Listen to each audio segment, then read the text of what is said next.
Speaking of Israel and Netanyahu, the IDF in Israel announced that their ground invasion will be much slower than was originally proposed. I don't know if emotions are starting to cool or if they're just realizing Hamas has dug in deeper than they expected. Is going slow the right move? Because it seems like the world was pretty much gearing up to be against Israel, even though Israel was attacked, because they see Palestine as this small, landlocked country with no ability to defend itself, and it's 50% of its population are children. Uh, Bear with me. In 1227, an English army was sent to Scotland by Edward I. The army met a Scottish force in the vicinity of a place called Stirling Bridge. Ultimately, the English army was destroyed, was defeated. It wasn't simply defeated. The Scots then proceeded to murder everybody in the organization. Very few people managed to get back to the border with England and escape with their lives. The hero of Scottish history, Sir William Wallace, got a hold of the commanders, the two leading knights who commanded the army, skinned them alive, killed them, but then skinned them alive before he did it, and then had belts that he wore for the rest of his life made from their hides. Now, why? Because Scotland and Scots had been subjected in the previous 100 years to horrific treatment by invading English forces. So they exploded with rage and anger, and the violence was outrageous, unbelievable. Today, we look at that and we're just shocked. How could you make a man your national hero that skins people alive and makes belts out of their hide? Well, let's fast forward to Israel. There is so much blood in the sand in that part of the world involving the Palestinian Arabs and Arabs in general, Muslims, and the Jews who live in Israel, that we can't begin to line it up and explain it. What you witnessed on the 7th of October was horrific, barbarous, and savage. And if I were an Israeli, I would react exactly as they have. But it shouldn't come as a surprise, because the people living in Gaza have been living in what some people term the largest open-air concentration camp in the world. Now, some of that is their fault, and some of it is the fault, frankly, of the Israelis and also of the Arab states in the region, because you have Arab states in the region with enormous quantities of money who could have always intervened to help the people in Gaza and find a way out, even if it meant relocating them. But the Arab states in the region didn't want to do that. They didn't want any of these people in their country, and they saw value in maintaining the Palestinian Arab in a terrible position because it represented a permanent threat and irritant to the Israelis. Now, the Israelis, in the meantime, could they have done things differently? Well, of course, but we don't know the whole story. We can't recount everything here. My point is that this is not something that suddenly happened that was never going to happen. This was inevitable. The circumstances changed, and it happened. The question is, what are you going to do about it? And the Israelis have decided that it's time for the people in Gaza to go away.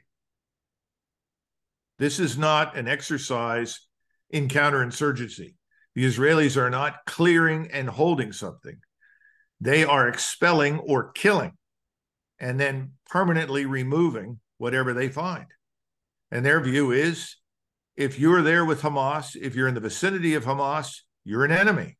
You're a combatant. You deserve to die. Now, we in the United States, as a general rule, do not support collective punishment, which is what we're talking about. We find that unacceptable, violating the so-called laws of war and humanity.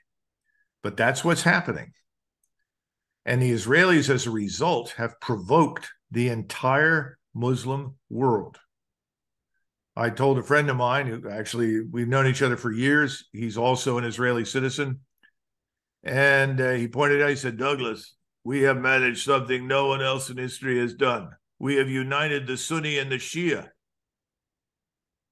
Well, he's right. Yeah.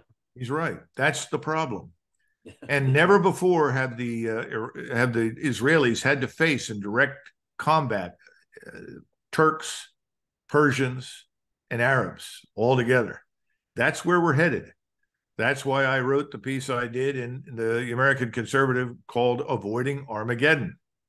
If something isn't done and the Israelis go into Gaza and continue these operations, not only will they face Hezbollah on the northern front, they're going to face the rest of the region.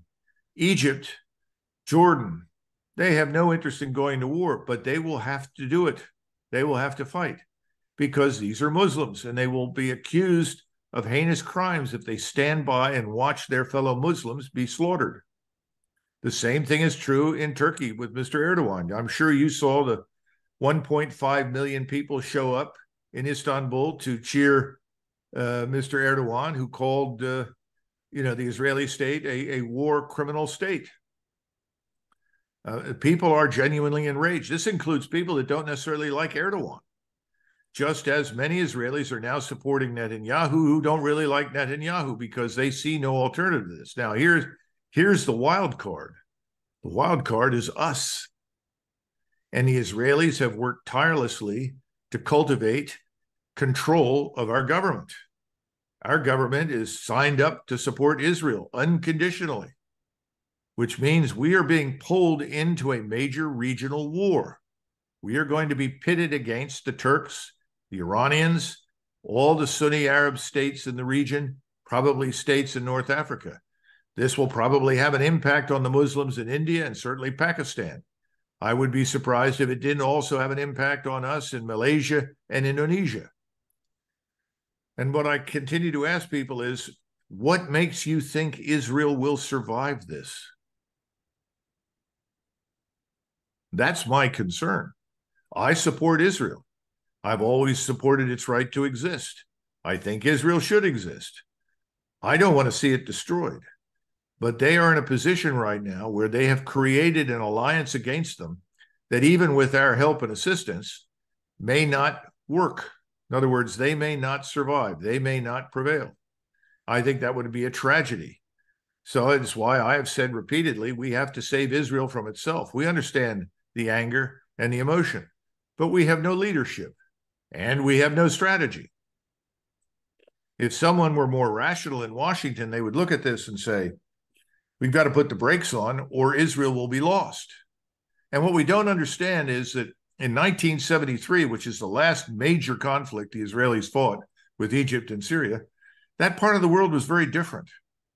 Today, these countries contain millions, hundreds of millions of people who are much better educated than they were in 1973, who have better technology, particularly technology involving media, information exchange, unmanned systems, robotics.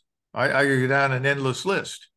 If you look at Iran, it has a brilliant air and space program, fine engineers that have done marvelous things with very little to build some of the best theater ballistic missiles in the world. I haven't even mentioned the unmanned systems in the form of the various drones. The Turks are similar, only the Turks have a long martial history. They're the most militant state in the region, one of the most militant populations in the world. Anyone who has dealt with the Turks knows this. Fighting the Turks is a fight to the finish. If they become involved, and I think they will, if this continues, I don't see how the Israelis survive it.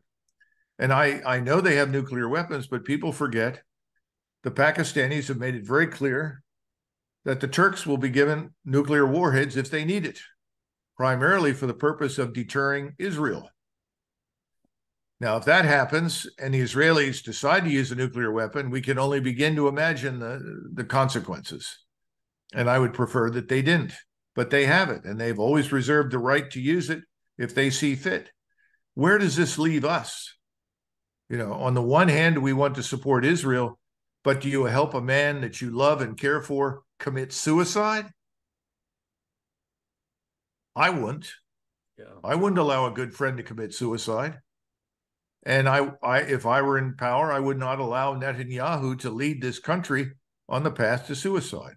And that's where I think they're headed. And it would be a tragedy for the world if that were to happen. Yeah.